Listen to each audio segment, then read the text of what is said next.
How confident are you that the bill package you introduced today or proposed today will be taken up by the legislature? Well, I'm hopeful. I mean, they're all parts of the regular budget, just expanding it. And, the time is now to be helpful to the people in the industry, egg industry.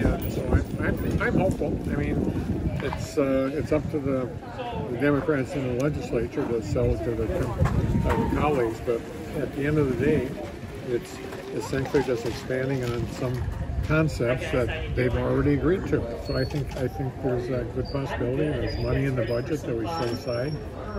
I'm hopeful. Is there anything specific that you think would help other egg tourism businesses like you're visiting today in that legislation? Well, primarily this is for people that are producing products, and but these folks are doing some things, using milk and creating their own. Then is there anything specifically on targeting with smaller operations, more family farms? Well, certainly.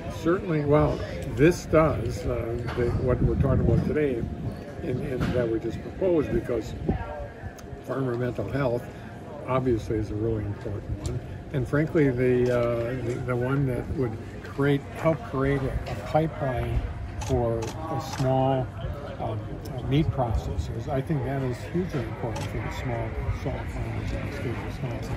We saw during the pandemic how things get jammed up in the big plants. We have lots of small, and we're going to encourage it, even creating some new ones, small regional meat processors that people can use to, small farmers can use to process their meat more quickly and frankly more have a better return on investment there. So I think that's a really important one. So People's Map Commission is about to unveil its proposal. How confident are you that this will be resolved between you and the legislature, or do you think it'll be settled in court? Yeah, if you had to wager on this, I'd say it's probably going to have a court ending, but you never know. I'm willing to see what comes out of the legislature to start with, and hopefully they're willing to take a look at what the People's Maps Commission came up with.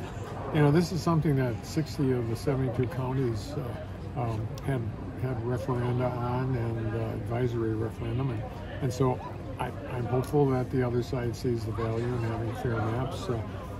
That it is important for our state, and any state, frankly.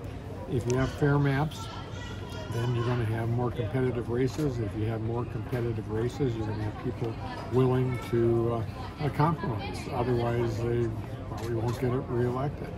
And I think it's important for our state. We have 10 years of gerrymandered Republican maps.